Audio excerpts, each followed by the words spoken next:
Ya, baik teman-teman semuanya. Mari kita bersama-sama berdoa selama perkuliahan kita siang hari ini. Kita berdoa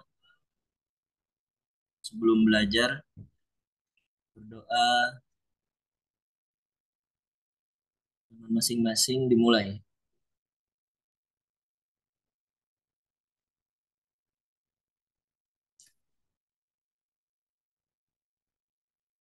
Baik, terima kasih Haikal.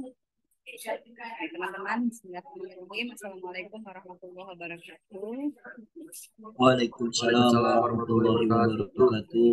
Alhamdulillah, wassalatu wassalamu ala rasulillah. Eh, Terima kasih ya teman-teman sudah join tepat waktu untuk perkuliahan kita yang pertama. Mata kuliahnya pendidikan gizi dan pengembangan UKS. Kalau ada masalah tolong diinfokan ke saya ya. Ini saya agak agak ramai nih lagi ada acara soalnya di kelas ini. Oke. Hari ini kita akan diskusi dulu untuk penguatan motivasi belajar ya, atau kontrak belajar. Ya, saya berharap teman-teman sudah bisa mengakses Edlink-nya. Ada beberapa dokumen yang sudah tersedia ya. Ada RTS di Edlink, kemudian ada materi untuk hari ini untuk kontrak belajarnya. Saya langsung share screen saja.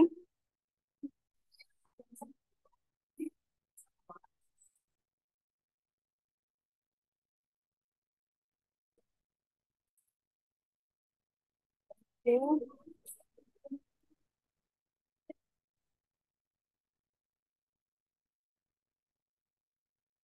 Baik, teman-teman.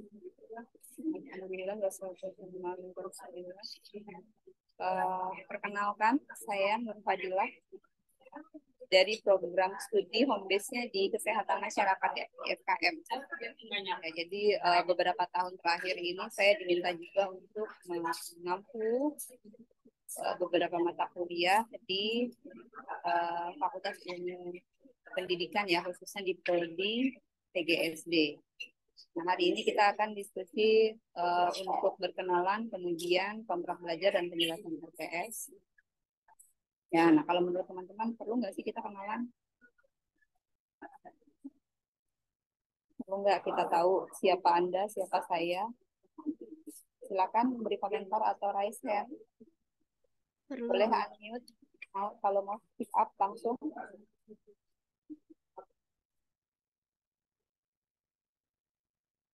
Rangga mungkin? Rangga boleh unmute? Ya. Iya Bu, kenapa Bu? Rangga, perlu kenalan nggak kita? Perlu Bu, boleh Bu. Saya nggak bisa dengar ya. Suaranya Rangga kedengaran nggak teman-teman?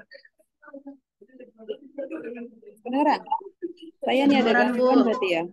Suara Ibu terdengar jelas, Bu. Mungkin Bentar, di ibunya bentar. kami suaranya kecil kali, mungkin banyak orang. Oh, saya belum coba cek. Ya, Rangga, silakan. Kenapa perlu Rangga? Iya, oke, sebelumnya Bismillahirrahmanirrahim. Assalamualaikum warahmatullahi wabarakatuh. Ya, untuk teman-teman mungkin udah pada kenal saya siapa. Ya, pertama-tama perkenalkan nama saya Rangga Pratama Santoso. Saya sebagai ketua kelas dari kelas BSD semester 7 jurusan PGSD. Dan alamat rumah saya di Pamulang, Tangerang Selatan. Terima kasih Bu, salam kenal Ibu. Baik, terima kasih Abang Rangga. Ternyata anak Pamulang ya, Akamsi. Oke. Iya Eh, Bu. tadi saya belum belum dijawab tuh pertanyaannya. Kenapa sih kita perlu kenalan? Kalau menurut Rangga, Kalau menurut saya mungkin supaya kita bisa mengenal satu sama lain gitu Bu. Lebih enak, lebih dekat gitu. oke, lebih enak, lebih dekat ya. Baik. Ya, jadi kalau kalau kita sudah kenal, kemudian kita saling mempelajari ya karakteristik masing-masing, kita bisa berkomunikasi dengan lebih baik ya. Ya. Kemudian tujuan pembelajaran kita, tujuan setiap sesi kita bertemu itu juga jadi tercapai dengan pemanfaatan yang banyak gitu ya. Jadi bukan bukan cuma sekedar menggugurkan kewajiban, cuma sekedar ketemuan untuk isi absen, ya bukan sekedar sekolah untuk mencari nilai, tapi kita benar-benar mendapatkan pencapaian ya dari setiap sesi kita. Jadi saya sangat berharap nih teman-teman menang banyak selama ketemu saya, karena saya hanya mengambil sedikit sekali kelas di FIP ya, jadi langka nih kelas kita nih. Saya mohon maaf ya sama mahasiswa FIP, saya terpaksa menolak beberapa kelas yang diminta oleh saya gitu ya di semester ini, terutama karena kami di Kesmas itu juga saat ini lagi banyak lagi ada peminatan kontes gitu ya, karena saya belajar informasi kesehatan, jadi saya harus menambah mata kuliah yang saya ampuh, terutama S2. Ini saya tidak mau belajar S2.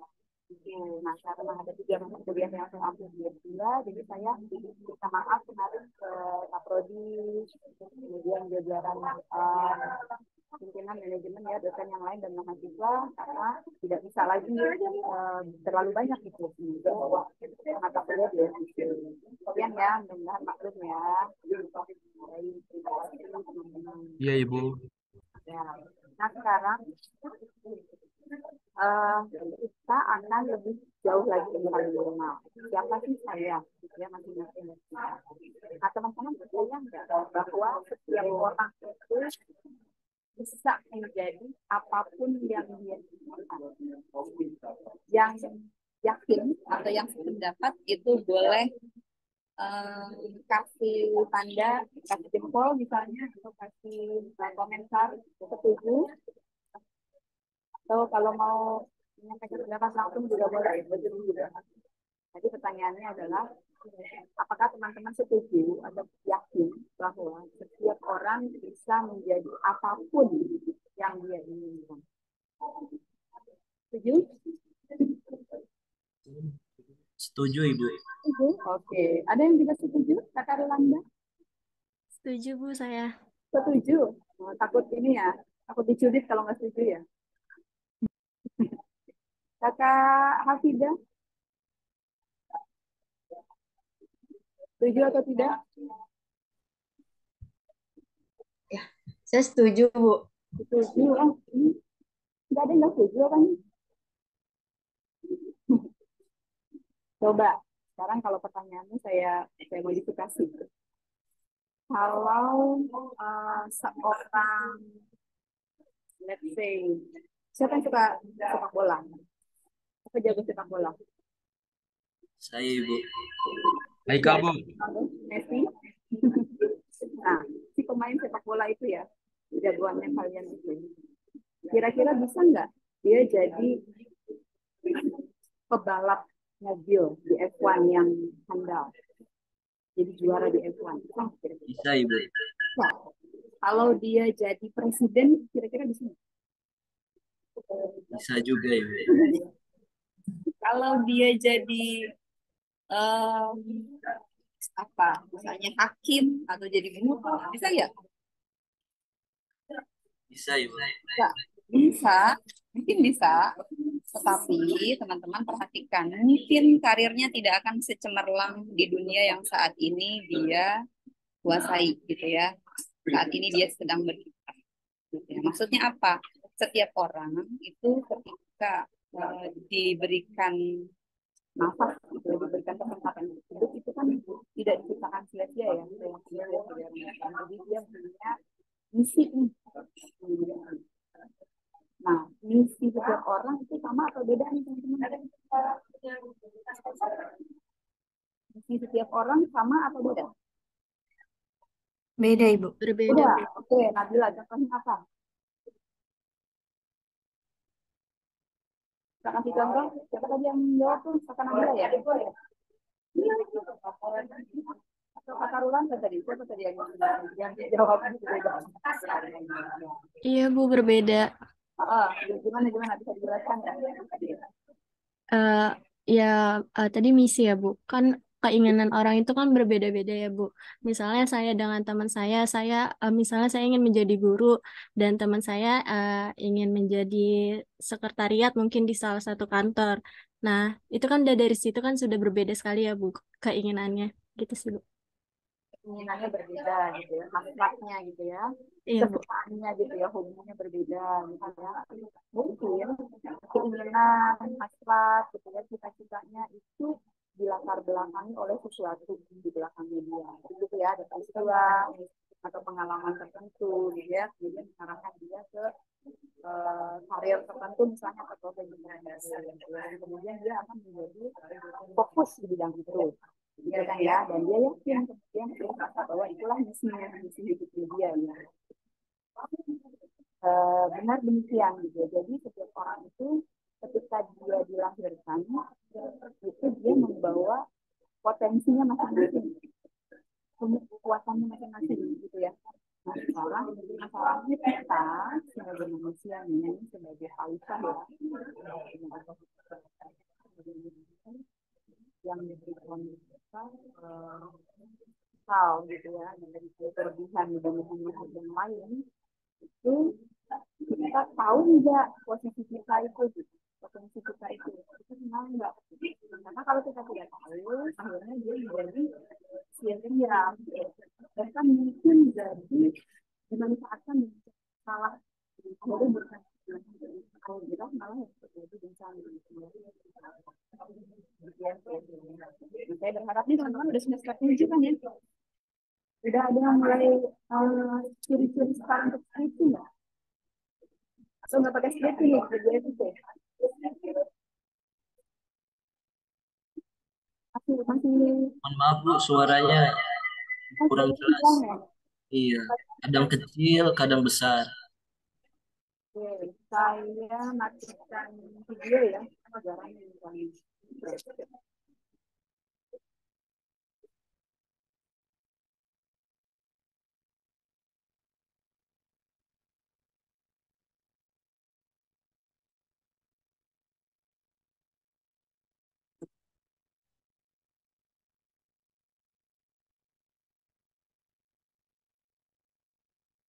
kita lanjutkan.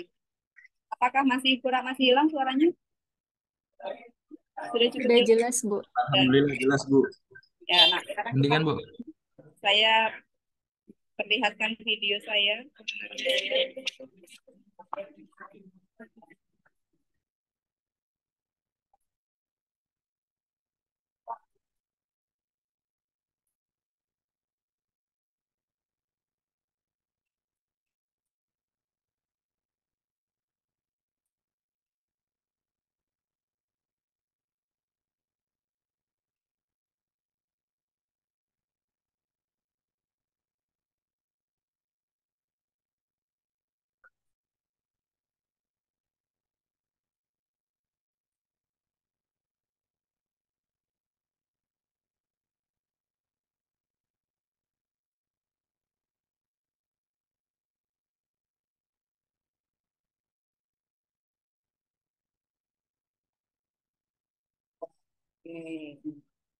Jadi teman-teman silahkan yang punya sosial media, kita saling berkomunikasi ya melalui sosial media, boleh saya mengupload beberapa bahasan yang bisa pembelajaran data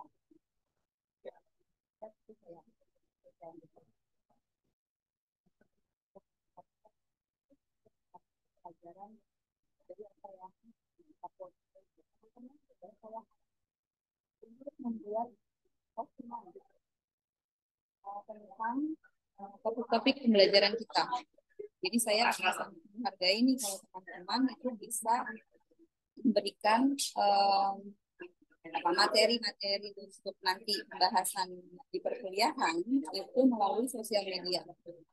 Ya, satu pesan atau dua pesan misalnya sehari, nah itu bisa kita belajar jadi konten kreator ya, tapi kontennya yang edukatif gitu. Demikian ya teman-teman ya. Gimana Rangga?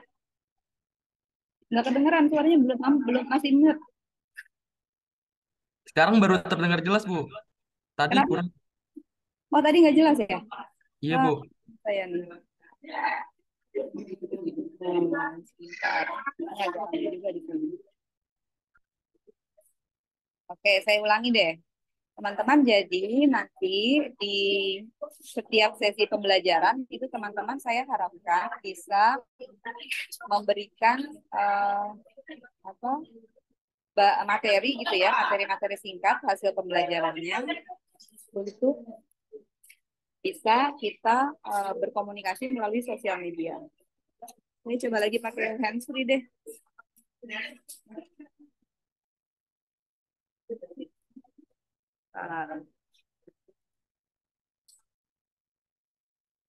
Cek. Cek suara saya terdengar enggak? Terdengar, Bu.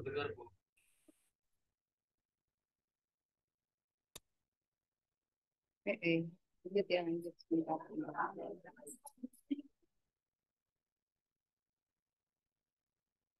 Nah, teman-teman, halo, suara saya terdengar? Terdengar, Bu. Terdengar? Terdengar ya?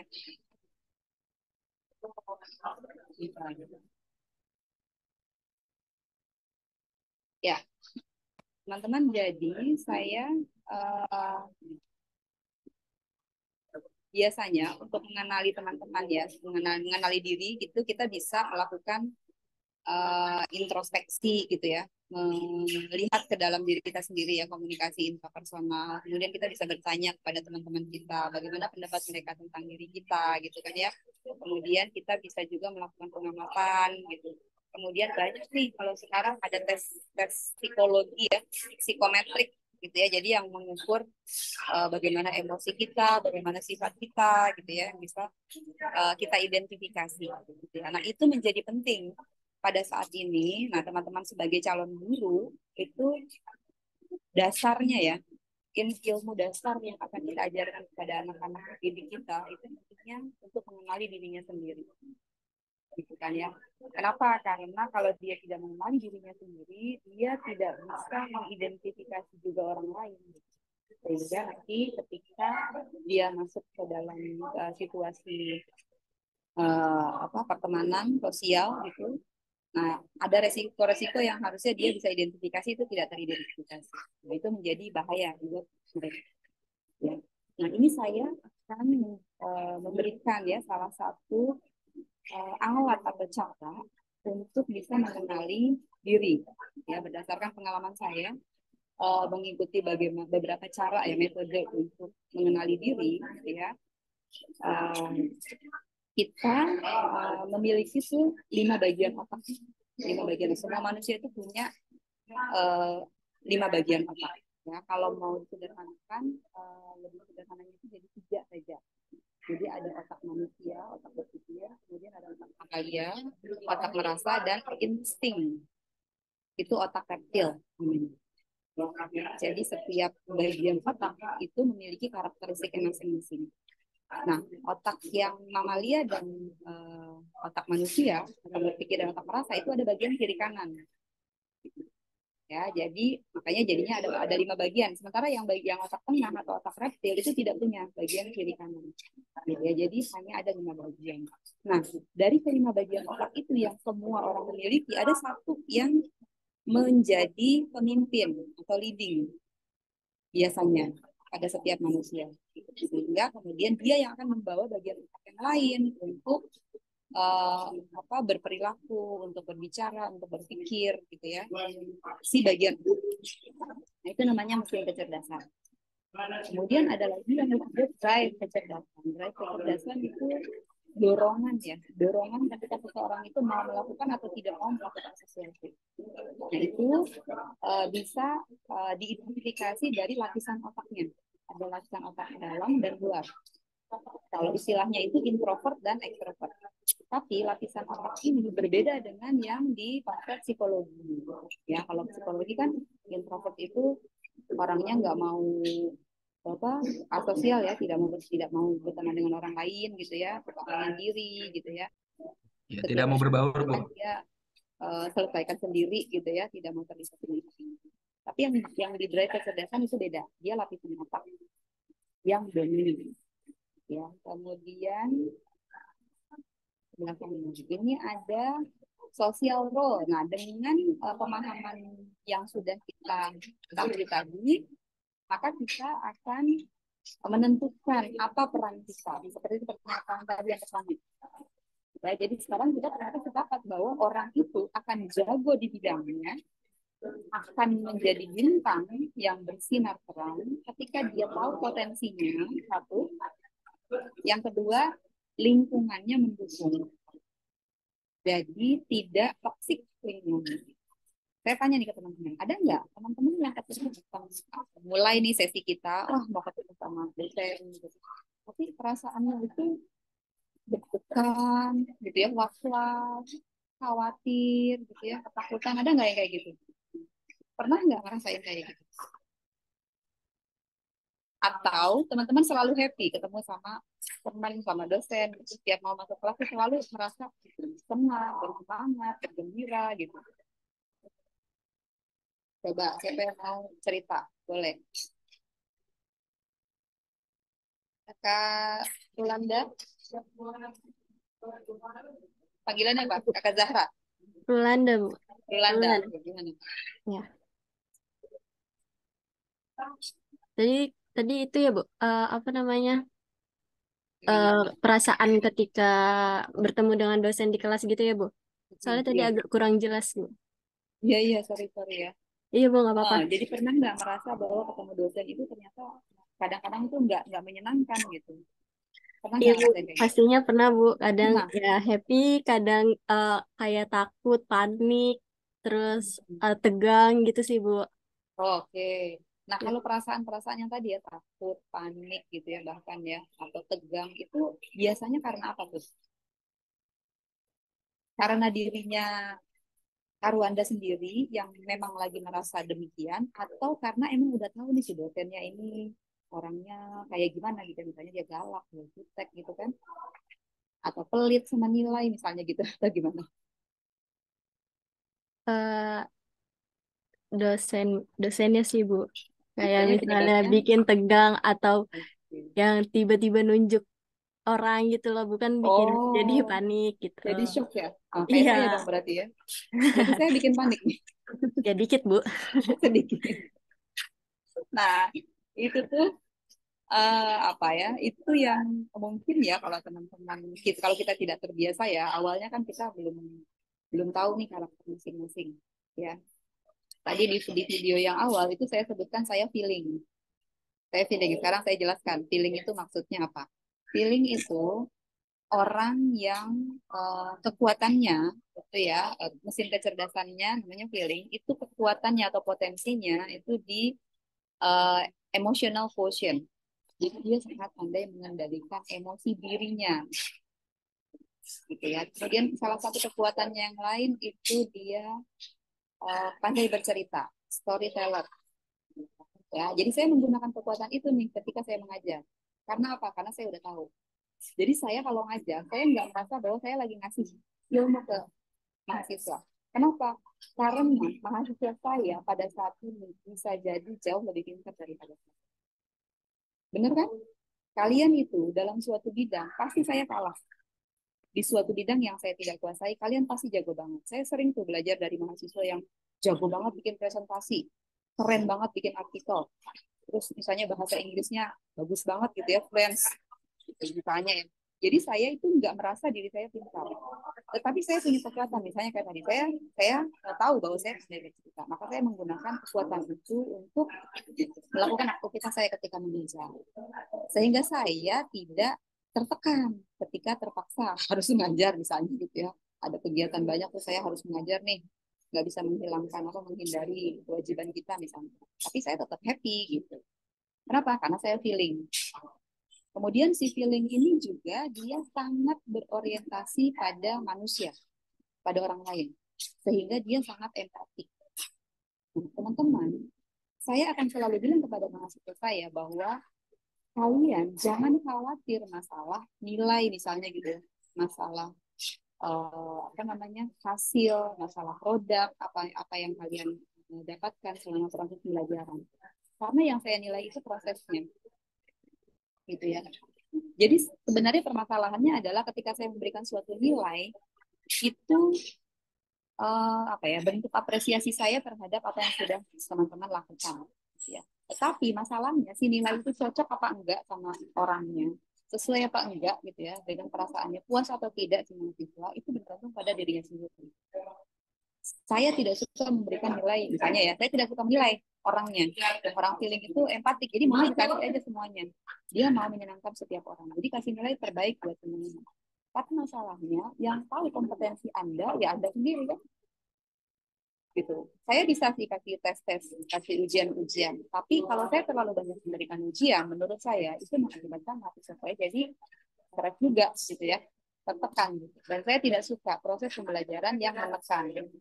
Ya, kenapa? Karena pada saat tadi kalian nggak happy, kalian kecewa, itu nggak jadi tuh belajar. Otak tidak dalam kondisi yang siap untuk menerima pembelajaran, menerima ilmu. Jadi saya maunya tuh kita ketemu happy gitu, senang gitu. Nah, maka kemudian pada akhirnya kita akan menjadi the best version of you, versi terbaik dari diri kita. Karena kadang-kadang ya namanya manusia kan bisa berbuat buruk juga gitu ya, bisa jahat juga gitu, bisa lengah juga. Manusia kan tempat yang salah banget. Tapi itulah gunanya kita saling mengingatkan. Ya, baik, mudah-mudahan tergambar ya. Nah ini dia. Seseorang itu memiliki perannya masing-masing. Mungkin ada yang jago jadi pemimpin, ada yang tangguh menjadi prajurit, ada yang suka tampil di depan, ada yang pandai jadi apa? Intelektual gitu ya, jadi sutradara, dia yang setting. Ada yang melayani, ada yang dilayani, dan seterusnya. Jadi setiap orang itu memiliki perannya masing-masing nih di dunia. Tinggal kita mau ambil peran sebagai apa. Tadi misalnya ketika teman-teman saya tanya, punya sosial media nggak teman-teman? Ada nggak di kelas kita ini dari 29 orang yang tidak punya sosial media? Satupun. Nggak ada ya? Semua punya ya? Kalau nggak punya, kasih tahu saya. Ada nggak yang sosial medianya itu 3 akun atau 5 akun, 5 aplikasi? Ada nggak?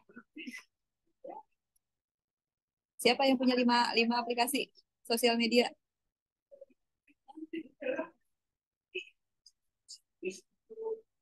Ayo silakan di chat room ditulis berapa jumlah aplikasinya yang kalian punya. Sosmed ya. Kenapa saya bertanya demikian? Saya datang ke Brebes, ke salah satu SD ya, kelas 4 SD. Oke, Dava punya 3. Terima kasih Kak Dava. Anak SD itu kira-kira sama dengan Kak Dava nih. Di Brebes. Itu di apa? Di pedalaman gitu ya, jauh juga sih. Itu anak kelas 4 SD-nya punya paling tidak 3 akun sosial media. Bahkan dia punya CapCut, CapCut itu. Saya tanya, dia punya loh. Terus saya bilang, kamu ngapain pakai CapCut itu? Bikin video, dia bilang, coba anak kelas 4 SD bikin video. Video apa yang dia bikin coba? Saya nggak teman-teman. Jadi jangan sampai nih mahasiswa udah 97 kalah sama anak SD gitu ya. Maksud saya ya.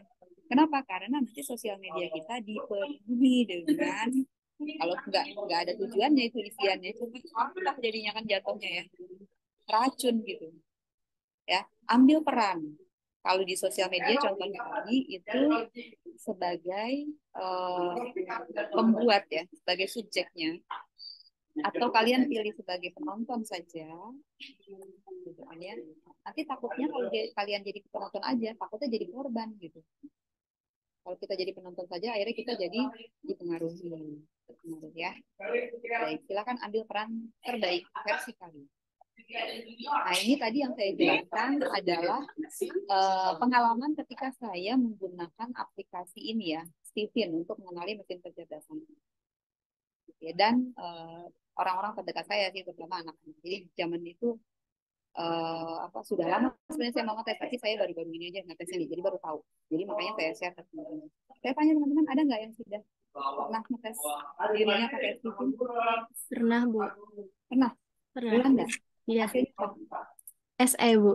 SSE itu apa? Iya. Coba boleh dijelaskan? SE itu sensing extrovert yang kekuatannya dia tuh pada otot, Bu. Sama Otot. yang paling utama itu dia keuangan ya, Bu. Oke, chemistry-nya duit ya. Iya, betul, Bu. Nah, teman-teman kita bisa belajar nih dari Kakak Rolanda. Kakak Rolanda kapan ngecek ini tesnya? Tesnya? Sudah lama sih, Bu. Oh, udah lama 2000, ya. iya, Sejak 2019 kalau nggak SMP salah. mungkin? Enggak? SMA, Bu. SMA. SMA, oke. Iya. Kenapa waktu itu ngetes, Kak? Pas kata itu saya ikut komunitas dan dia menjelaskan tentang Stephen. Terus dia ada juga buat alat tes Stephen-nya. Oh, Nah, kebetulan harganya juga setengah harga gitu, Bu. Jadi ya udahlah nggak apa-apa, lumayan sekalian. oke. Makasih Kak Rolanda. Terus sampai sekarang berarti Kak Rolanda jadi itu juga nggak? Promotor juga nggak? Waktu itu. Kenapa, Bu? Maaf, boleh diulang? Jadi promotor juga nggak? Ikut workshop Oh, gitu. enggak, Bu. Saya cuman sebentar doang sih pas kata itu. Oke, baik. Jadi paling tidak udah pernah ngerasain ya, bisa merasakan ya. Iya, Dipakai, Bu, betul. Kenapa, dipakai Bu? nggak? Maksudnya ilmu itu tuh dipakai nggak? Jadi misalkan, oh, oke saya kan ini nih, chemistry-nya begini, kekuatannya ini. Kemudian kalau misalnya saya lagi sedih, saya harus ngapain? Pakai ilmu itu nggak? Untuk Iya sih, pembukaan. Bu, pakai sama cari-cari lagi kekurangannya di mana. Terus kalau sensing kan demen banget, suka banget bergerak ya, Bu. Terus Yes. kalau udah diem tuh kayak diem, terus tapi kalau udah bergerak, bergerak terus gitu sih, Bu. Oke, nggak bisa diem gitu ya akhirnya ya. Iya, Bu. Cicilan dong kamu Rwanda. Enggak. Enggak juga. Itu sensing yang cerdas ya. Nah, anak saya tuh sensing ekstrovert persis seperti Karolanda. Sebelum saya tes, nah, kalau boleh saya cerita sedikit, itu saya sama anak saya perempuan satu-satunya ini, dia berantem terus sama saya gitu, nggak pernah cocok. Ya, mungkin Kak Rolanda tahu nih bahwa kalau orang feeling itu kan sama tuh. Mesin kecerdasannya posisinya di belakang kan, otak bawah ya. Sama-sama pakai otak perasa. Mesin kecerdasannya itu sama-sama perasa, cuma bedanya saya di kanan, kalau anak saya di kiri, kalau sensing di kiri ya kan, Karolanda ya. Nah, jadi eh, beda apa namanya, beda posisi ya, berseberangan mesin mesin kecerdasannya. Tapi sama-sama perasa, akhirnya baper-baperan terus, berantem terus. Tapi setelah kita tahu, oh ternyata kekuatannya itu, ternyata anak sensing itu rajin loh ya gitu. Jadi sekarang anak saya itu tiba-tiba tuh kalau saya perhatikan udah selesai nyuci gitu loh, padahal dulu-dulu nggak pernah, nggak mau tuh kalau disuruh, marah terus, jadi konflik terus ya. Jadi setelah dia tahu, maka kemudian dia bisa mengembangkan potensinya. Nah, karena tadi Karolanda juga cerita chemistry-nya duit ya, akhirnya apa yang dia lakukan, dia belajar berbisnis, belajar sebenarnya bukan berbisnis ya, belajar berdagang gitu ya. Mungkin teman-teman juga kalau mahasiswa biasanya suka punya bisnis online kayak gitu ya. Ada nggak di kelas kita? Boleh ya, ditawarin ya bisnisnya apa, jualannya. Baik, kita lanjutkan ya. Kenapa Steven? Karena dia simpel, akurat, dan aplikatif ya. Jadi apa? Hanya menggunakan apa, sidik jari kita bisa melihat tuh. Itu wajahnya otak kita sebenarnya. Wajahnya otak kita itu dia akan memperlihatkan gambaran tadi tuh ya, yang dominannya yang mana, bagian yang dominan. Dan kemudian tadi seperti Kak Luanda bilang, Divin itu bisa diterapkan untuk berbagai bidang ilmu. Gitu ya. Jadi bisa tadi tuh untuk learning ya, cara belajarnya itu seperti apa yang cocok. Seperti saya misalnya, saya ini feeling, tadi saya cerita. Terus ternyata dengan tidak disangka-sangka, dengan tanpa perencanaan yang sungguh-sungguh, itu ternyata saya bisa selesai sekolah sampai jenjang S3 misalnya. Sebagai orang yang otaknya perasa, mungkin awalnya tidak mungkin ya. Kalau saya pikir-pikir ini ya, ternyata ketika ingat ini, oh iya, jadi selama ini saya sekolah dari TK sampai saya S3, itu saya nggak punya catatan. Terus gimana saya belajar? Dengan mendengar, dengan diskusi. Terus lagi, saya orangnya malas. malas mikir. Ibu, maaf suaranya agak mendem. Oh, dengar ya? Oke, bentar.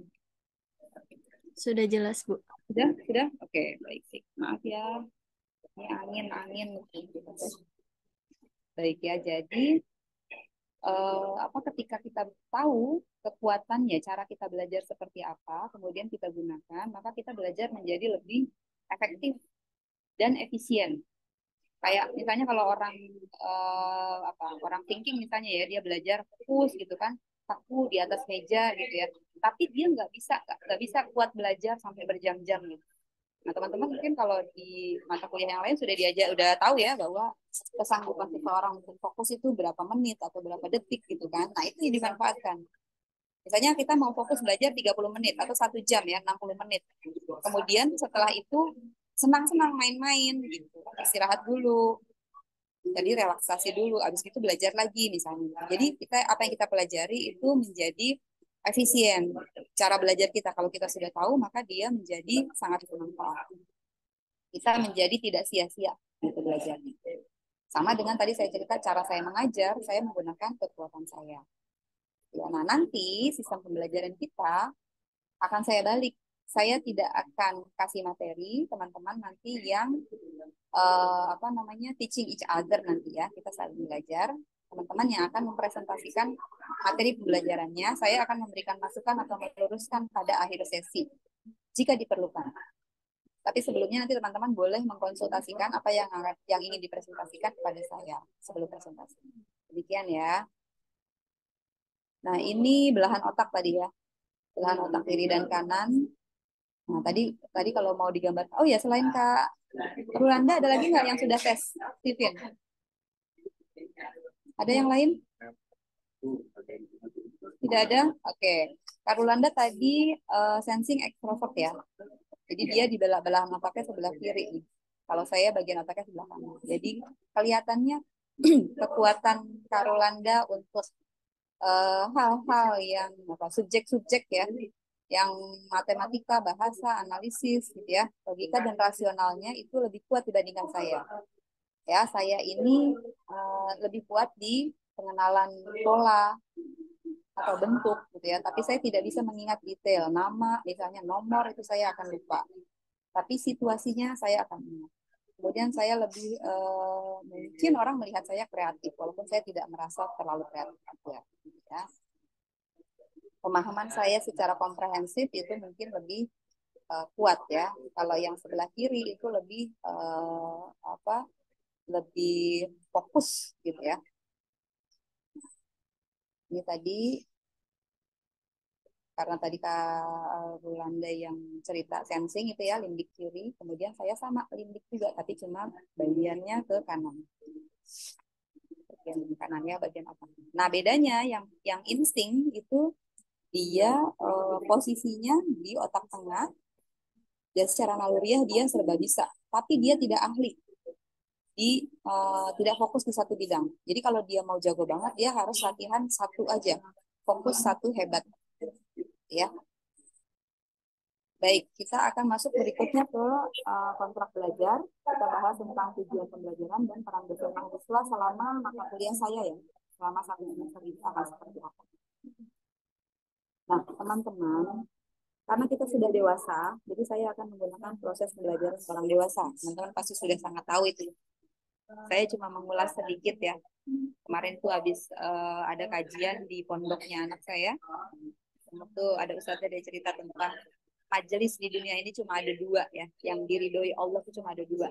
Satu majelis rezeki, satu majelis ilmu. Selain dari itu tidak ada.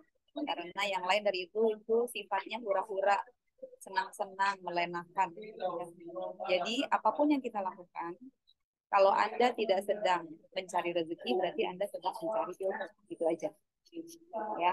Dan kalau kita konsisten belajar, ya, insya Allah kita akan dapatkan ya dunia dan akhirat. Selamat gitu ya. Nah, kemudian pada saat kita mau belajar, tadi kan kita berdoa ya. Kita untuk berdoa sama Bang Haikal nih. Nah, biasanya tuh kalau orang Islam doanya ini ya, kayak bermanfaat dan seterusnya. Kemudian terlindung dari bermanfaat gitu ya. Apa sih? Sebenarnya tuh kita memahami tuh ilmunya tuh hanya ilmu bermanfaat gitu. Emang ada ya ilmu yang tidak bermanfaat? Kalau menurut teman-teman bagaimana? Ada nggak sih ilmu yang nggak ada manfaatnya gitu?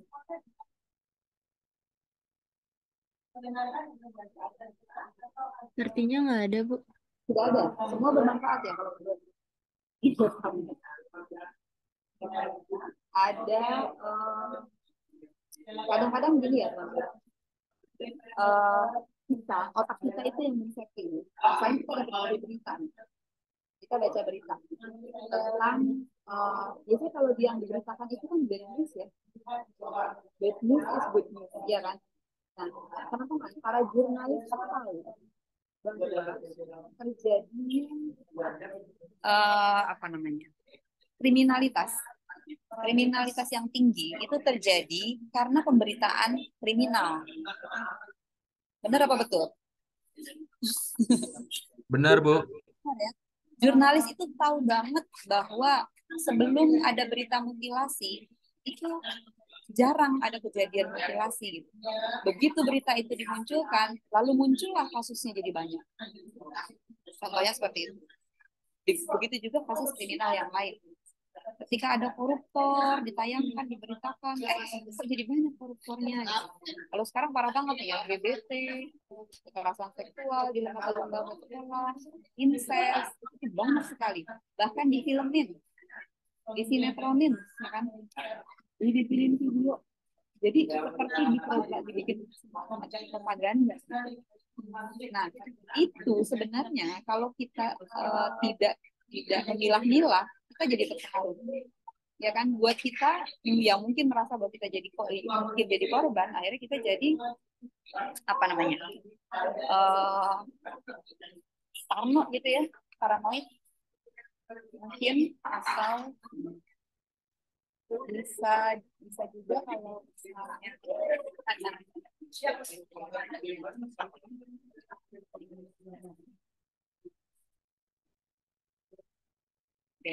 ya. Jadi, oke, saya lanjutkan. Kalau kita tidak kuat ya prinsipnya, maka kita akan dipengaruhi oleh berbagai informasi tadi. Anggaplah informasi tadi itu ilmu. Nah, itu kemudian ketika digunakan dengan cara tidak tepat, itu bukan lagi ilmunya itu tidak bermanfaat, tapi dia malah menjadi mudorot.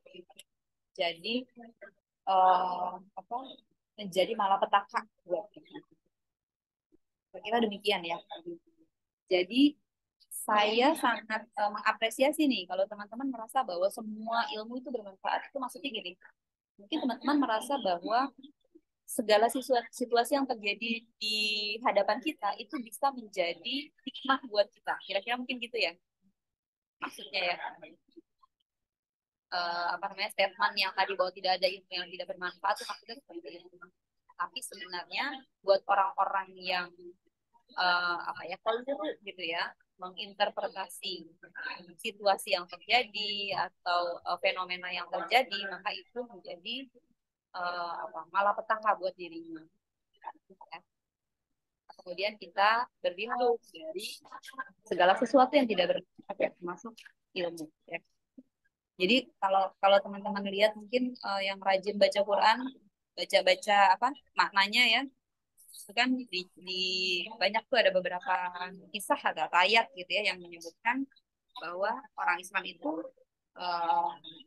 hanya melakukan sesuatu yang ada manfaatnya gitu, tidak ada yang sia-sia. Karena yang sia-sia itu pekerjaan Kalau nggak di itu hilang ya, tanya ya. Oke, sebentar.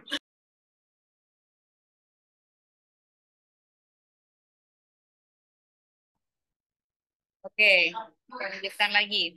Nah, kemudian dijelaskan juga kemarin itu kenapa sih kita ini sekolah gitu ya, kita belajar ya untuk mendapatkan ilmu katanya gitu kan.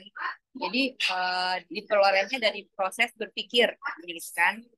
Nah, Kemudian kalau kita sudah belajar atau menamatkan suatu jenjang pendidikan misalnya ya, kalau dia pendidikan yang formal, itu buat apa? Mungkin teman-teman ketika mau masuk FIP ada wawancara nggak sih tes masuknya? Ditanya gitu ya, kenapa masuk FIP, terus nanti kalau udah lulus mau jadi apa? Ada nggak ditanya kayak gitu? Nggak ada, Bu. Karena Oh, lulusan COVID, Bu. lulusan COVID. Udah nggak sempet diskusi ya.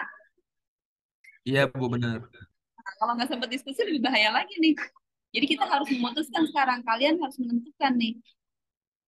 Jadi ilmu itu harusnya, apalagi sampai ilmu yang formal ya, ijazah itu harusnya dia menyelesaikan masalah gitu. Masalah yang mana yang diselesaikan? Ya harusnya sih dari masalah kecil, masalah sehari-hari gitu. Jangan sampai ada orang-orang di luar sana yang ketika dia dapat ijazah, habis sidang gitu ya, habis sidang skripsi gitu ya, langsung pasang status. Kayak di Kesmas itu saya lihat tuh ya Allah, pas selesai sidang skripsi terus foto, ada foto booth gitu ya. Semua mahasiswa yang sudah angkatan itu yang siap sidang skripsi dipasang. Ada puluhan mahasiswa, gede banget gitu, foto boothnya. Terus ada tulisan di atas pakai pantun-pantun gitu, intinya minta lowongan kerja. Gimana coba? Kalau di level jenjang strata 1 ya, S1, itu levelnya kalian tuh sudah jadi manajer harusnya kalian. Level manajer tuh S1. Diploma kan masih tenaga-tenaga teknis ya, yang pasti itu. Kalau teman-teman di FIP harusnya sudah siap nih menjadi guru yang mengajar gitu. Tapi ternyata belum dapat lowongan kerja gitu. Jadi seolah-olah kalau saya melihatnya loh kok lulus sekolah malah jadi masalah. Kalau selama jadi mahasiswa dikasih ongkos gitu ya sama orang tua, jadi punya penghasilan. Nah pas sudah lulus sekolah nggak dikasih uang jajan lagi misalnya. Jadi masalah ya. Jadi jangan sampai kita dapat eh, harusnya ya kita dapat kita lulus dari jenjang pendidikan tapi malah dapat masalah baru. Ya, sekarang teman-teman bisa mengidentifikasi tujuan pembelajaran kita untuk mata kuliah ini apa. Saya akan berfungsi untuk membantu teman-teman untuk mencapai tujuan-tujuan pembelajaran itu. Gitu ya. Jadi saya tidak menetapkan target-target tertentu. Ya, kalau target-target dari prodi itu biasa ya, standar ya. Itu kita ikuti saja. Gitu. Tapi secara pribadi, saya berharap teman-teman punya tujuan khusus. Misalnya gini, teman-teman nih tahu nih saya latar belakangnya kesehatan masyarakat, maka saya mau belajar lebih jauh tentang apa. Atau kalau misalnya ada yang skripsi, mau riset gitu ya, atau mau melakukan intervensi yang ada kaitannya dengan kesehatan, gitu ya, khusus kesehatan itu boleh mendapatkan bimbingan lebih banyak misalnya. Silakan manfaatkan saya, ya. Gitu. Oke, kemudian kita masuk ke drive kecerdasan tadi ya.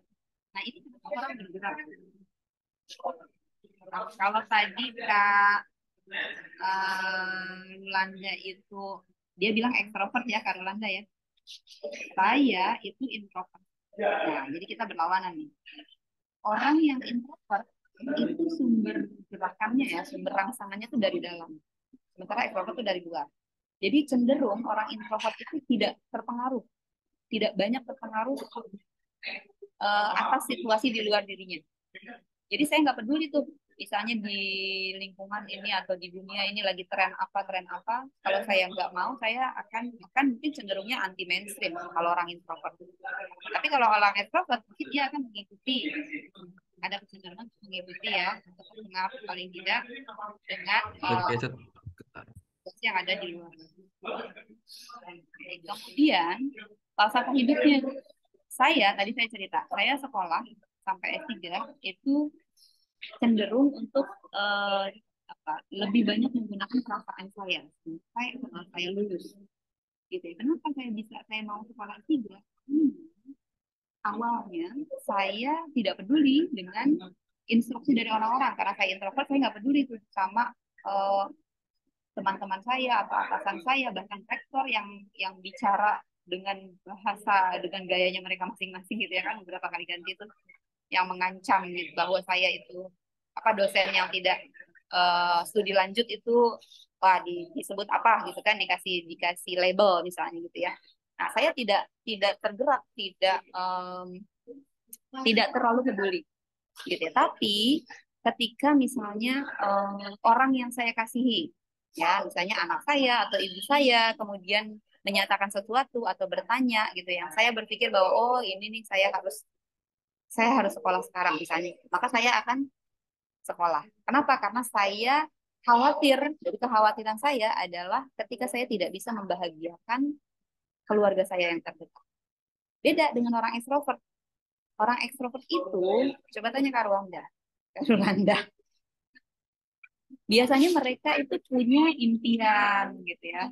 Dia dia itu punya target gitu biasanya ya. Nah, ini harus dibikin supaya dia tergerak, ini dibikin. Coba Kak Rwanda, eh, setelah ini sudah ada visi nggak? Sudah ada harapan gitu atau mimpi, mau sampai sejauh mana sih sekolah atau ngajar gitu ya, atau karirnya itu seperti apa? Untuk setelah selesai S1 gitu ya, Bu. Eh Insya Allah ngajar sih, Bu, tapi nyoba-nyoba PPG juga. Oke, pengen jadi guru itu ya. Guru apa sih? Kalau PPG itu guru profesional gitu kan ya. Pendidikan guru yang profesional. Kemudian kalau bisa mungkin apa namanya? Jadi pegawai negeri dan lain-lain misalnya gitu ya. Ya kan? Iya, Jadi betul, Bu.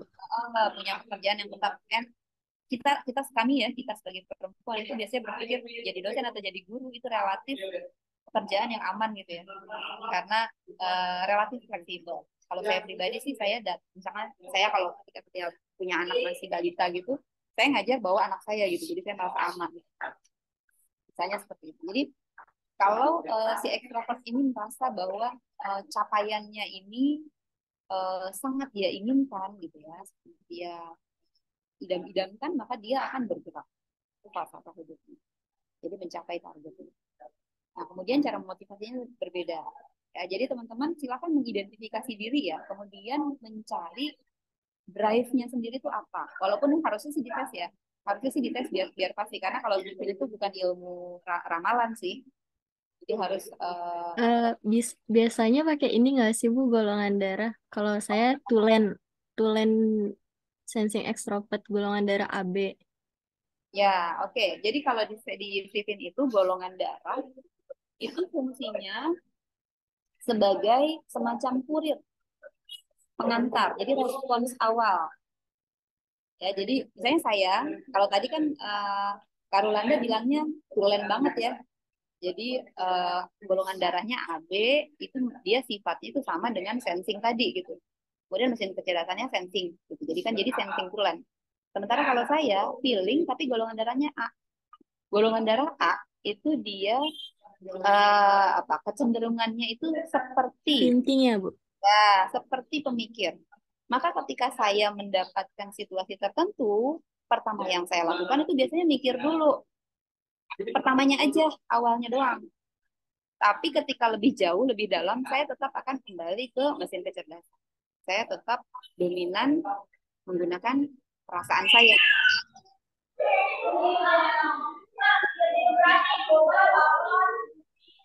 Fungsinya ya, atau berperannya itu di awal sebagai pengantar sinyal.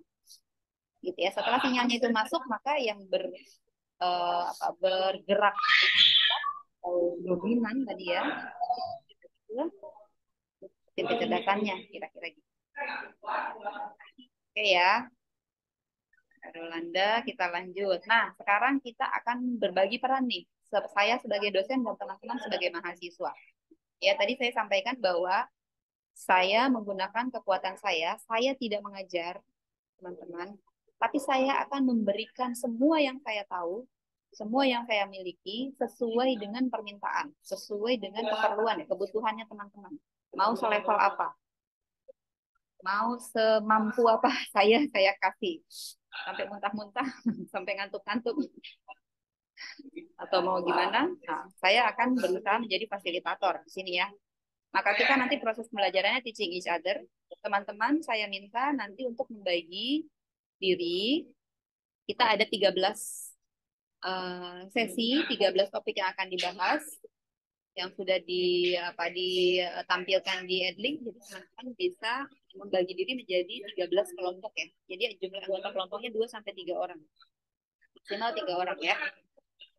Nah, kemudian di antara kita itu kalau di Stephen itu ada sirkulasi ya, teori sirkulasi ya. Masing-masing akan menjadi mentor dan coach untuk temannya yang lain. Biasanya sih gitu kalau kita udah tahu, udah sama-sama tahu, tapi karena kita nggak tahu, maka saya akan memposisikan diri saya sebagai mentor dan coach buat teman-teman. Kalau saya karena saya udah tahu Kak Rolanda itu sensing, jadi saya akan sangat cocok menjadi mentornya Kak Rolanda.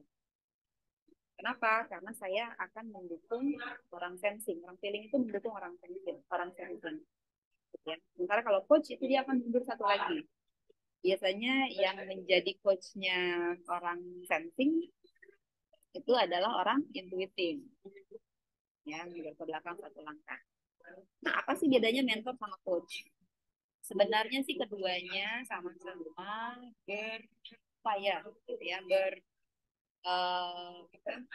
berkontribusi dalam mencari memang penting.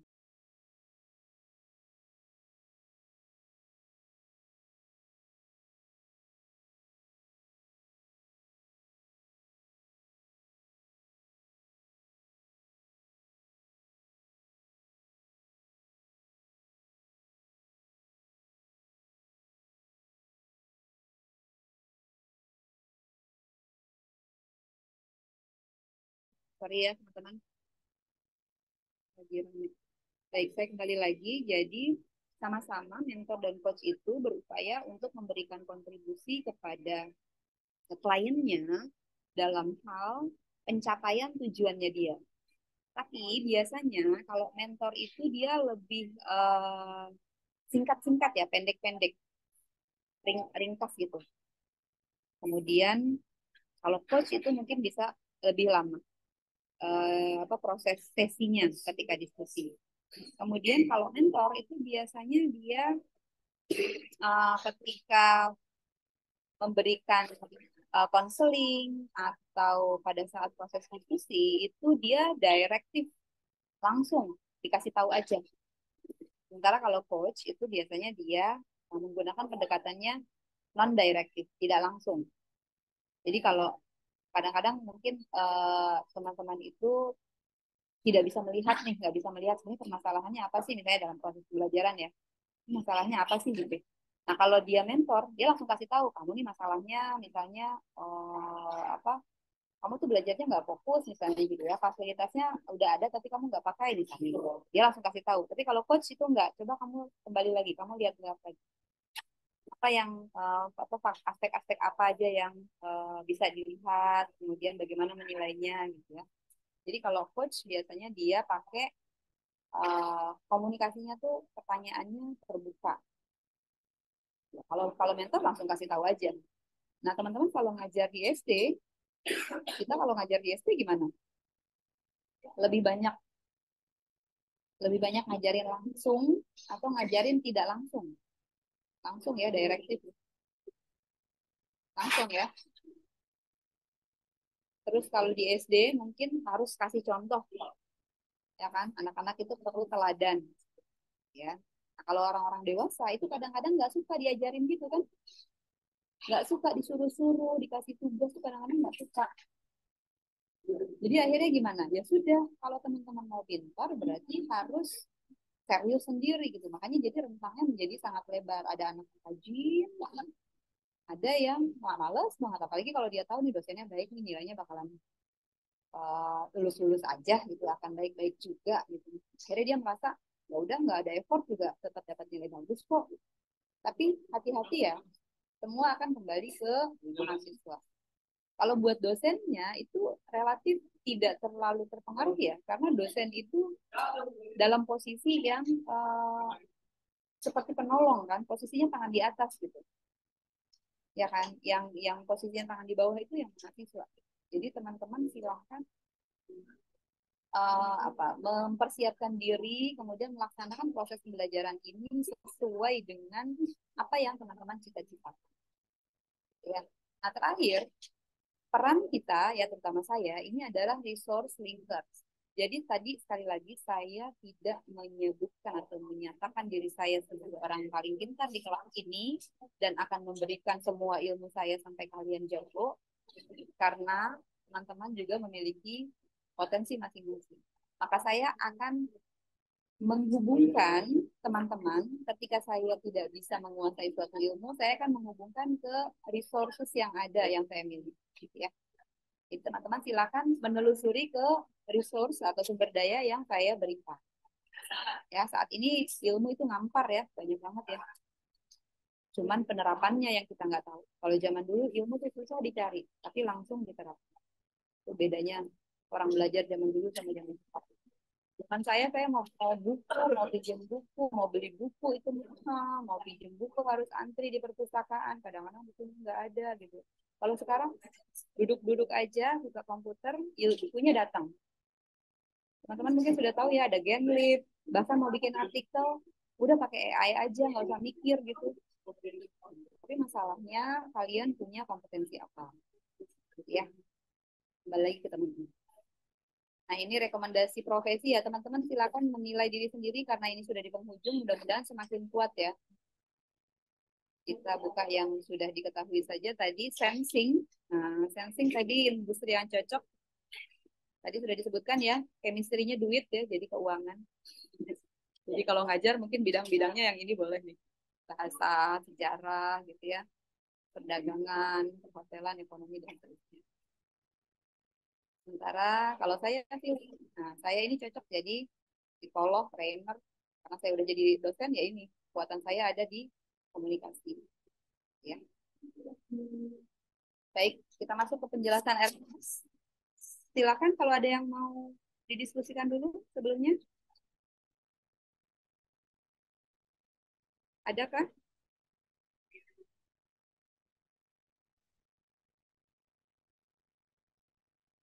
Kalau tidak ada, saya lanjut ya. Boleh? Boleh, Bu. Iya Ibu, boleh Boleh, Bu. lanjut. Nah, ini RPS teman-teman bisa download langsung di halaman depan ya. Di beranda itu ada RPS-nya. Kalau yang di sini, nah, ya. Ini ya, silakan unduh di lampiran berkas. Ini isinya RPS nih. Tadi saya sudah download. Nah, ini RPS-nya. Tetapi memang kalau saya perhatikan, ini sudah muncul di situ ya. Jadi saya tidak tidak membuat RPS baru. Saya menggunakan RPS yang memang sudah ada ya, sudah tersedia di Siakat dan Edlink. Cuma ketika saya baca ini RPS-nya masih ada tumpang tindih di dalam setiap sesi pembelajarannya. Ya, silakan teman-teman nanti baca dulu, kemudian nanti kita akan membahas, kita sesuaikan saja. Tadi kalau saya sudah saya sesuaikan di topiknya itu supaya tidak kontrak ya, tidak tabrakan ya. Tadi misalnya ini tentang pencernaan metabolisme dan pendidikan gizi, gitu ya. Ini tujuan pembelajarannya mahasiswa menguasai keluarga dan pendidikan gizi. Padahal di sini tujuan umumnya atau kompetensinya menguasai pencernaan dan metabolisme makanan. Jadi terlalu jauh gitu ya. Jadi nanti teman-teman silakan disesuaikan saja. Yang penting judulnya sesuai dengan topik sesi di Edlink yang sudah saya perbaiki. Ya, ini lagi nih. Tentang ciri khas tumbuh kembang anak. Oke, ini masih cocok ya. Ada pertumbuhan badan, tapi di bawahnya langsung interrelasi metabolisme zat gizi. Jadi rada-rada meloncat nih. Ya, jadi kita akan menyesuaikan nanti ketika diskusi ya. Teman-teman boleh membuat dulu sesuai dengan apa yang ada di sini. Nanti kita akan perdalam ketika diskusi atau kita sesuaikan lagi isinya. Gitu ya. Kita kembali ke RPS tadi. Nah, ini ya. Jadi sesi yang pertama ini tadi kontrak belajar ya, di sana sudah tertulis sama dengan sesi yang kedua. Jadi kita di sesi kedua ini besok sudah mulai teman-teman presentasi ya, berkelompok 2 sampai 3 orang. Silakan dibuatkan materi presentasinya. Saya tidak mengharuskan teman-teman membuat apa namanya artikel. Jadi tidak wajib membuat artikel. Materi bisa dibuat dalam bentuk presentasi berbagai variasi. Mungkin bisa grafis, bisa video gitu ya. Kalau teman-teman mau melengkapi dengan artikel akan lebih baik, lebih bagus. Kalau teman-teman mau bikin publikasi itu lebih bagus lagi. Jadi saya berharap nanti di akhir teman-teman punya publikasi di masing-masing kelompoknya ini apa, terkait topik yang sudah dikasih. Ya, kalau ini kan topiknya sangat umum nih, penanaman dan peningkatan kesehatan pribadi dan lingkungan ini sangat umum. Jadi teman-teman boleh nanti ketika membuat penjelasan atau artikel bisa lebih fokus gitu ya. Kemudian yang berikutnya sesi ketiga pencernaan dan metabolisme makanan dan pendidikan gizi. Ya, di sini jadi topiknya saya gabung ya antara pencernaan, metabolisme dan pendidikan gizi itu sendiri. Kemudian ciri khas tumbuh kembang anak ya yang khususnya tentang konsep dasar tumbuh kembang. Teman-teman boleh juga kalau mau menambahkan hasil pengamatan misalnya atau pengalaman teman-teman yang mungkin kalau ada yang mengajar ya, ada nggak yang sambil mengajar ya teman-teman saat ini?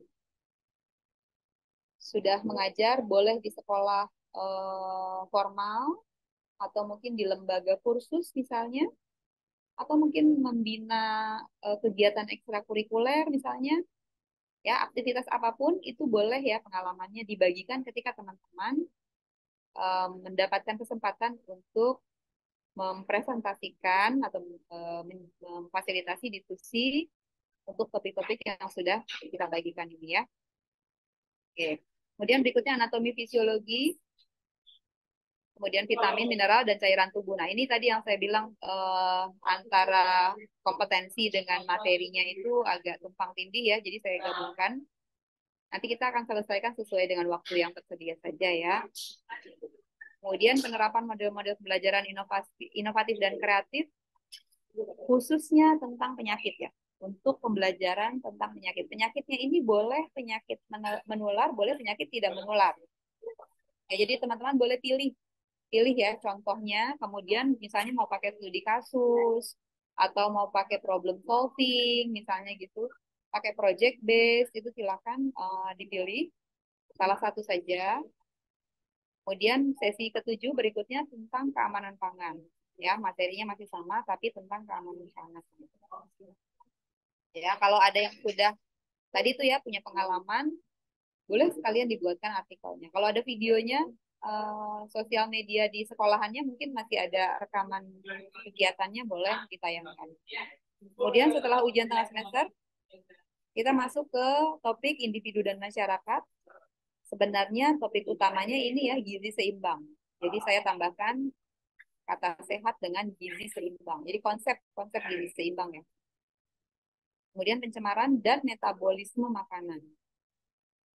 Nah, terakhir ini adalah masalah pendidikan kesehatan dan gizi anak.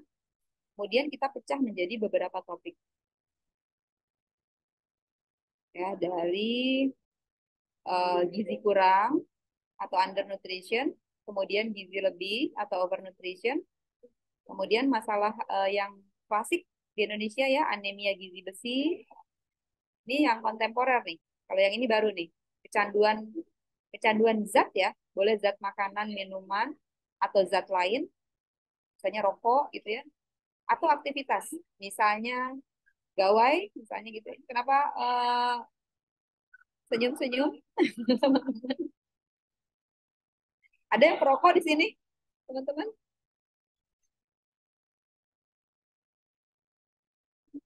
Teman-teman jadi guru perokok? Atau ada yang mau berhenti merokok? Udah bosan nih ngerokok ngabisin duit gitu?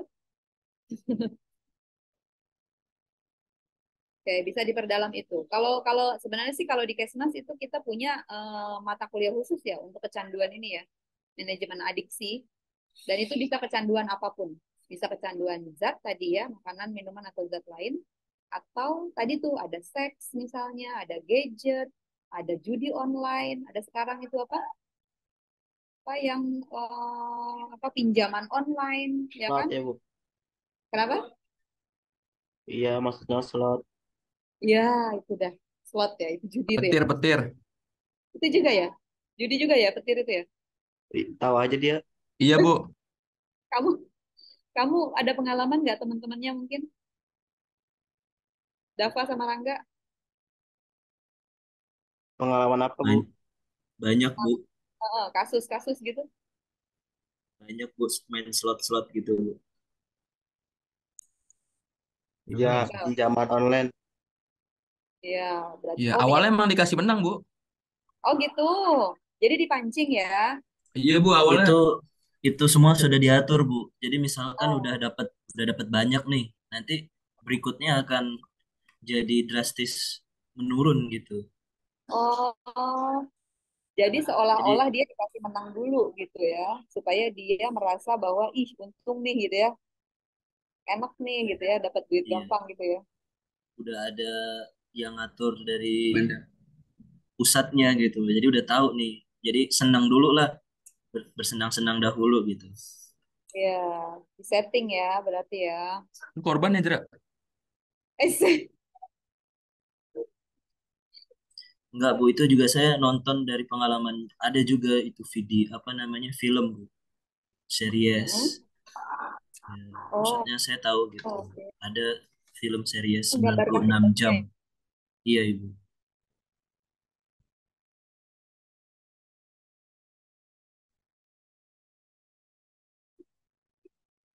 Eh, saya kehilangan nih, Tris.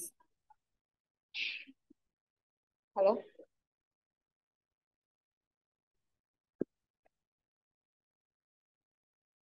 Wah, koneksi saya tidak stabil. Sekarang sudah terdengar lagi? Udah, Bu. Sudah Bu. Ya, baik. Terima kasih teman-teman sudah berbagi. Teman saya juga gitu tuh kemarin curhat. Jadi anaknya kuliah, kemudian ya kuliahnya di sekolah yang mahal gitu ya, kampus yang bayaran yang mahal. Terus ada yang seperti tadi teman-teman bilang, ada yang kena pinjol, kena judi online, dan sampai dianya bunuh diri, mahasiswa. Jadi dia tuh semangat banget bikin kegiatan supaya anak-anak kita itu selamat gitu. Kita sebenarnya melindungi anak-anak kita sendiri gitu ya teman-teman kita. Baik, jadi itu bisa kita bahas di salah satu tema diskusi kita sesi 14. Kemudian masalah pendidikan dan kesehatan pendidikan kesehatan dan gizi anak berikutnya, kesehatan mental. Ini bisa lebih lebih luas ya. Tapi kalau mau teman-teman fokuskan ke suatu hal itu juga boleh. Ya, misalnya kalau saya kemarin diskusi tentang kesehatan jiwa atau kesehatan mental, salah satu yang belum teratasi itu misalnya kesehatan mental orang dengan HIV. Orang dengan HIV khususnya pada populasi yang berisiko tinggi. Kalau di Indonesia yang paling banyak itu LGBT, ya tentu yang lain juga ya, ada pekerja seks misalnya. Tapi mereka yang sudah HIV positif itu kemudian merasa kalau kalau riset kami 2 tahun terakhir ini dia merasa bahwa dirinya itu cukup religius loh. Jadi dia merasa bahwa keagamaannya tuh kuat gitu. Bahkan ada yang masih meyakini bahwa dirinya itu sebagai anak kiai yang punya pondok misalnya gitu ya. Dia masih sangat religius, tapi dia udah HIV gitu ya. Dengan berbagai faktor resiko perilakunya. Tapi memang ya itu lagi kembali paling banyak LGBT. Nah, salah satu kasus lagi yang kami temukan itu perempuan pekerja seks, tetapi dia sudah hamil. Pada saat dia hamil, dia datang ke puskesmas, lalu terperiksa. Setelah diperiksa, kemudian terdiagnosis ya HIV positif. Terus ditanya, harusnya nggak boleh tuh petugas kesehatan itu tidak boleh menyarankan seorang pekerja seks untuk beralih profesi, berhenti gitu.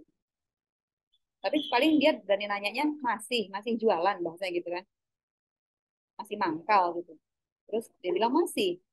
Loh, kalau masih sementara dia tahu dirinya HIV positif, terus gimana? Ya nggak apa-apa. Dia nggak kasih tahu ke pelanggannya. Ya enggak lah, kalau saya kasih tahu nanti saya nggak dibeli katanya gitu. Terus disuruh disuruh pakai kondom nggak ditanya gitu. Ya ditanya kata dia. Terus pelanggannya mau nggak? Kebanyakan sih nggak mau katanya gitu. Terus gimana tuh kalau kayak gitu? Nah, maksud saya situasi seperti ini kejadiannya itu bukan satu. Jadi sebenarnya mahasiswa yang riset tadi itu risetnya itu untuk pasangan gitu loh, pasangan suami istri gitu kan. Jadi dia mau riset tentang dukungan suami terhadap proses bersalin istrinya nanti gitu. Ternyata dia ketemu ibu-ibu yang tidak punya suami. Ketika ditelusuri datanya, berapa banyak nih? Kok banyak gitu ya.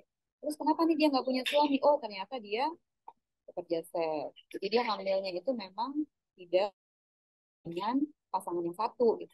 Tapi masalahnya inti kan bisa kalau saya ya bertanyanya gini, si ibu itu kan hamil tahu ya.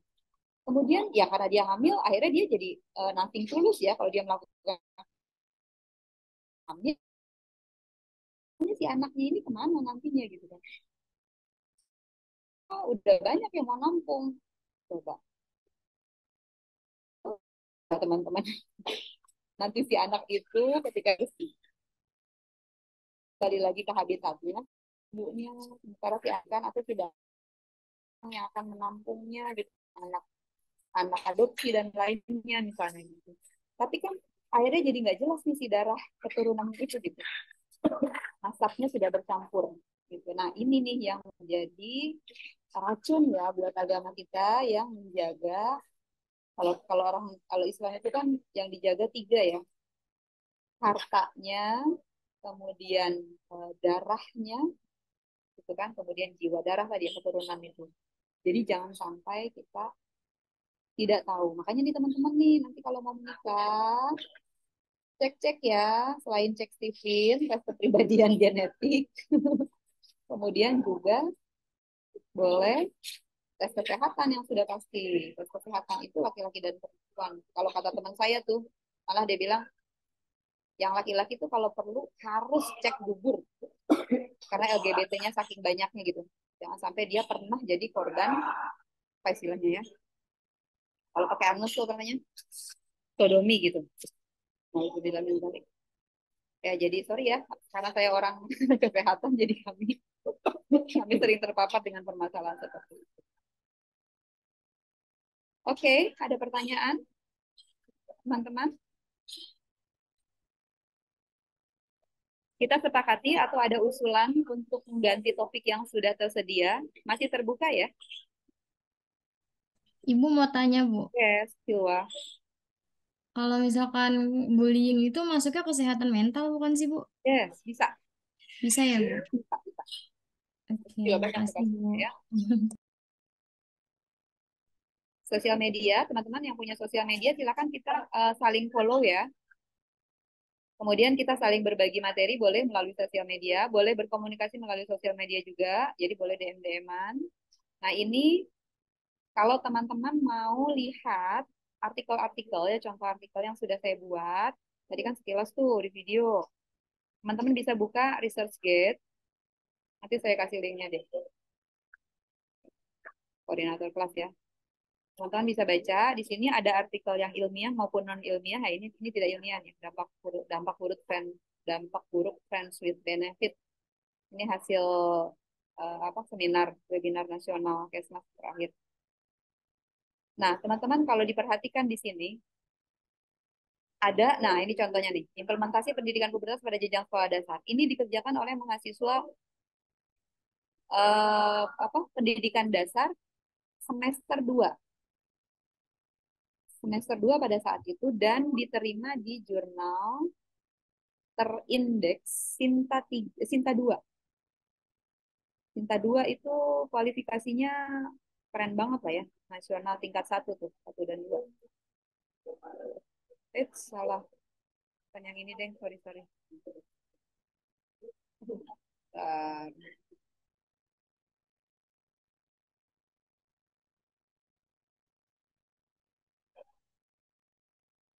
jadi saya mau memperlihatkan kepada teman-teman yang sudah semester banyak, mahasiswa itu jangan mau kalah ya. Ini anak-anak PGSD juga bagus ya, walaupun perlu dibantu ya. Apa artikel apa pengolahan datanya sebenarnya sederhana, tetapi kalau diramu ya dengan apa diskusi diskusi yang seru dan kemudian disimpulkan dengan baik, maka dia menjadi artikel yang bagus. Oh, ternyata nggak punya artikelnya. Ini Dewi Andayani Putri Indah Pratiwi, ini mahasiswa semester 2 PGSD. Jurnal Al Bidayah, ini tahun 2021 ya, jadi masih hangat.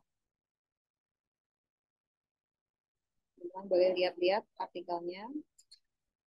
Kemudian kalau teman-teman mau cari-cari buku gratisan, download melalui Genlib, mungkin teman-teman sudah tahu ya di sini ya.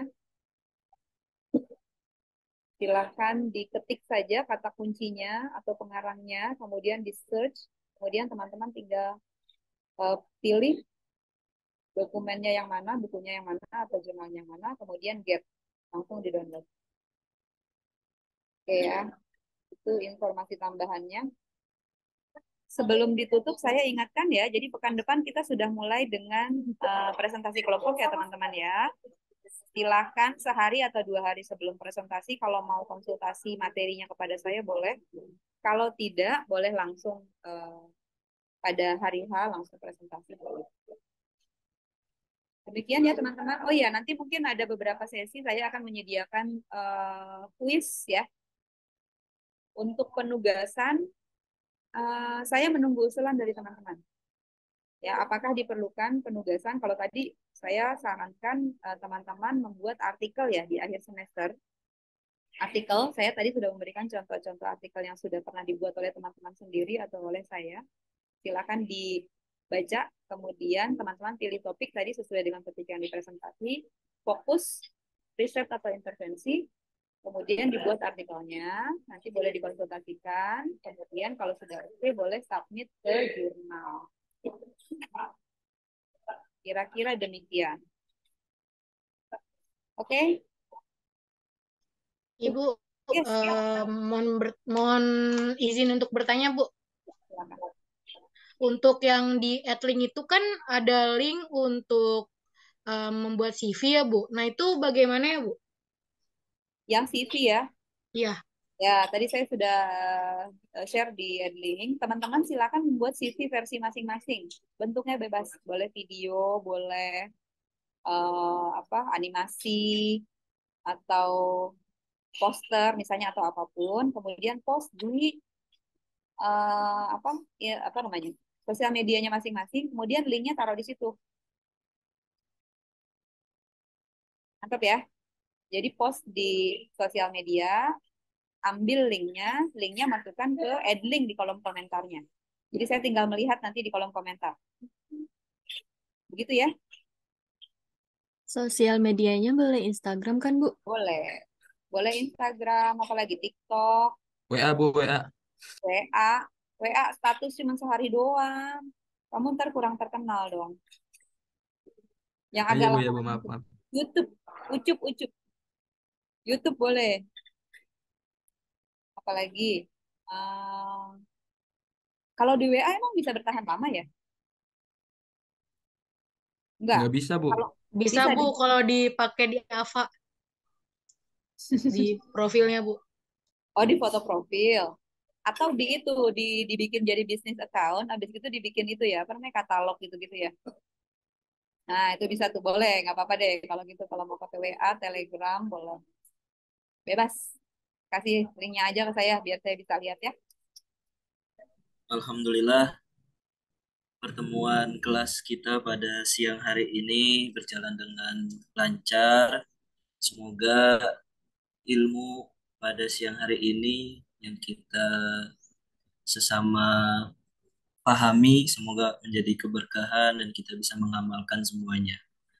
Mari sama-sama Alhamdulillah. kita Amin. akhiri pertemuan kelas kita ini dengan membaca Alhamdulillah. Alhamdulillahirrahmanirrahim. Alhamdulillahirobbilalamin. Ya, terima kasih. Oke, terima kasih Bang Ika. Boleh lihat ya. Assalamualaikum warahmatullahi wabarakatuh. Waalaikumsalam. Waalaikumsalam warahmatullahi wabarakatuh. Terima kasih Terima banyak kasih Ibu. Ibu. Makasih ya Bu. Terima kasih Ibu. Ya, Sehat-sehat Sehat selalu, selalu. Ibu.